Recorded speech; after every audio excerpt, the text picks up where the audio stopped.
Hello Ma'am Novi. So mo na ni mong website karon. So tudluan ni ka unsaon paggamit. So mo ni imong website karon, nahuman ra gyud siya. So dire akong gibutangan siya button na home, house and lot, condominium, apartment, lot o contact. So this ibabaw niya sa top menu natay login o submit property. So wala na sign up ani ma'am, login lang siya. Kung gusto ka mo submit og property o makapost og property, mo kinahanglan jud ta mo login. So natay number na magibutang dire kay ingon man kanato ning siyang i-change kayo. So as if ning number dire kay wa pa mo kay number gihatag sa bago.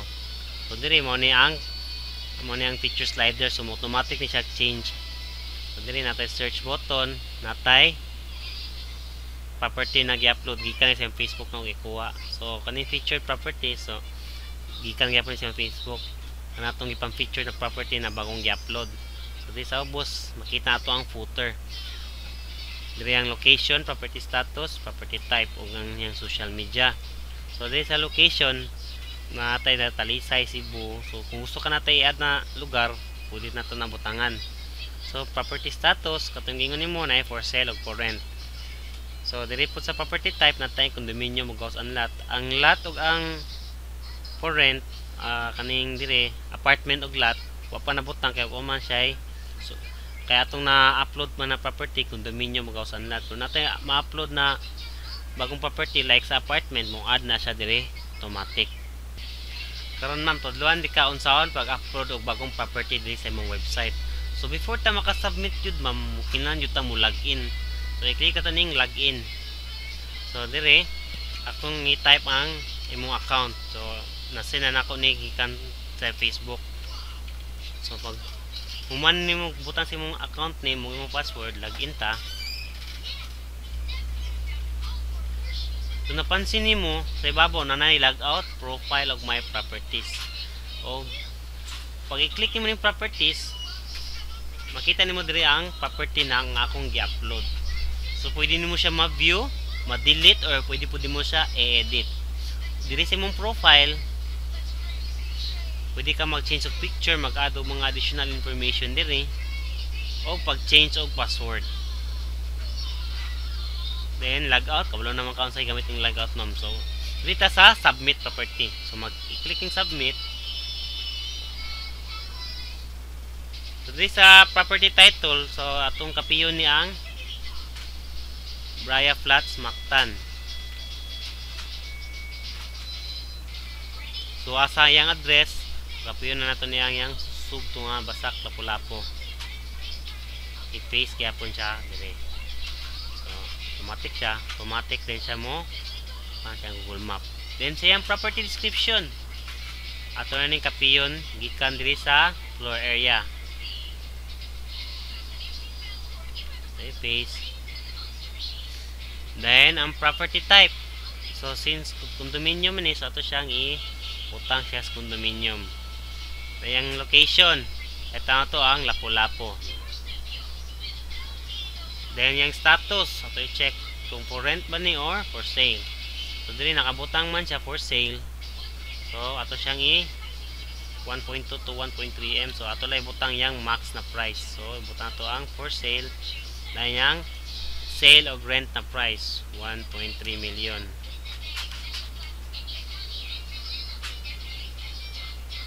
So since naman diri nakabutang 1.2 million, so ito to 1.2 million diri atong iuna. Then diri po ang 1.3. So check kung naka 1.3. So bathroom, bedroom o garage, so since wala man kay ibutan diri, pwede siya leave as blank lang. So atong area na may area rin nakabutang sa 24 square meter, so ibutang to 24. Ay na butang square meter kay damay nakabutang diri. So square meter. So ako din explain ma'am kung kay mo din gibutan diri kay 1.2 to 1.3. So ato ibutan ni sa sale or rent price 1.2 million. Then diri sa post fixed tax mo ni ang 1.3. Kana ang kung nakabutang ni siya 1.2 to 1.3. Kung 1.3 rin nakabutang, so diri lang nato ibutang sa sale or rent na price. Then property ID, depende nimo kung butangan nimo o kung nabay YouTube ani. So diri ato ibutang ang mong ang mong profile information kay ikaw may upload. Kung gusto ka i-mark this property as featured property, so pwede natin siya i-click. So dili na pud ta mag-add image na ta. So kaning image diri ako ani siyang gi-download. So select lang tag image, dayon naa din ang tulo ka image na akong gi copy sa Facebook ika nimo. So, upload ni siya. Wait lang ta mo 100%.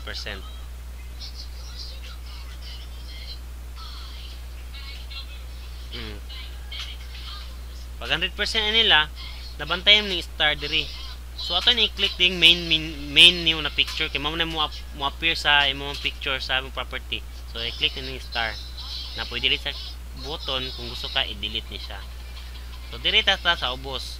So na gibutang ni na features. Kung wala kay diri nakabutang sa ang features nimo, pwede na to sa mag-add tag additional details. So diri naman kay gibutang na detail entrance plaza, imo nang kapiyon. Ito nang i-paste diya. Then add na kag bago. May clubhouse. Atong ka. Diri na may nakabutang na swimming pool ug gym. So na may fitness gym diri. Pwede mo na siya i-check na lang siya. So kay tanto kung nabay swimming pool diri, so wala may swimming pool. So aton lang i-add ang swimming pool diri. So ang po siya pang jogging diri. So ibutang ato ang jogging trail. Then wala mo ipoy kuan diri playing area. Page punta. So wala may covered pathwalk. So ato siyang ibutang.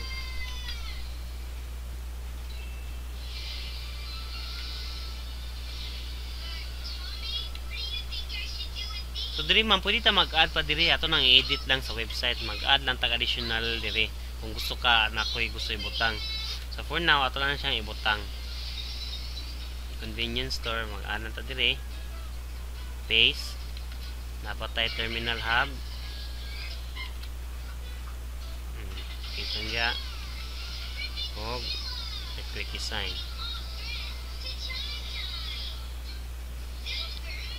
So kani pwede ito siya ibutang diri sa more sa information niya sa ibabaw. Property description.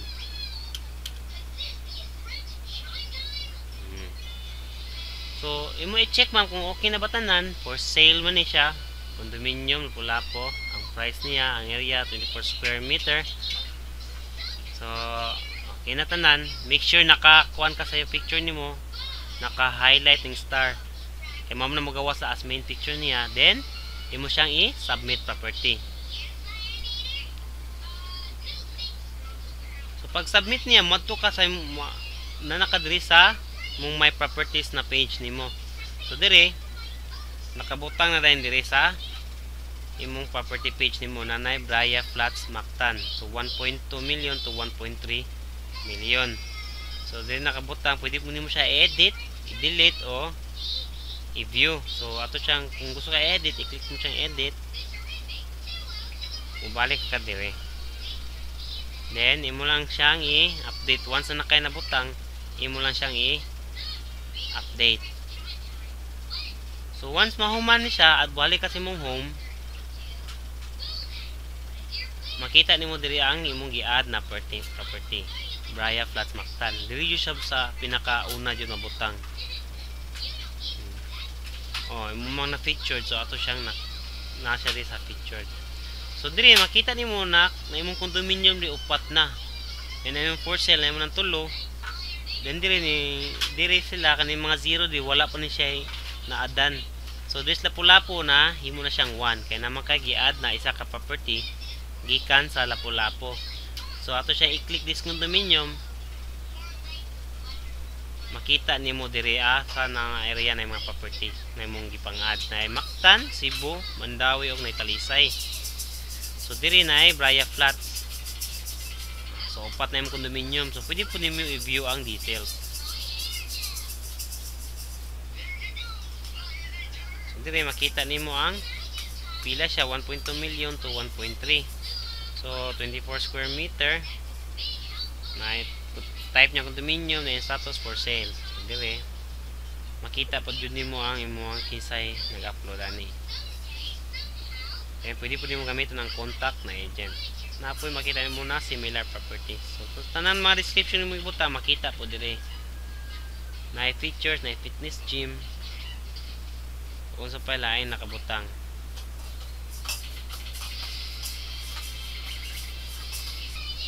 So okay ma'am, mo na tong tutorial sa imong website. So dire kung napay gusto i-edit or i-add this website, tignan lang ko. So dire sa contact, pwede ta mag add sa imong additional information dire. So kaning kung nay mag-message dire, diretso ni siya sa imong email na. So sa condo house on lot, makita nimo na natay isa di ka property na butang na buta di sa condominium. So dire vacant pa ang uban apartment ka uban tay property na dire. So after ka maka-add mo mga property, kung human na, pwede na ka i-log out ng mga account para dili siya ma-hack ug lain. So balik na. So what do you sign up dire ma'am? So ikaw ra maka-login ani.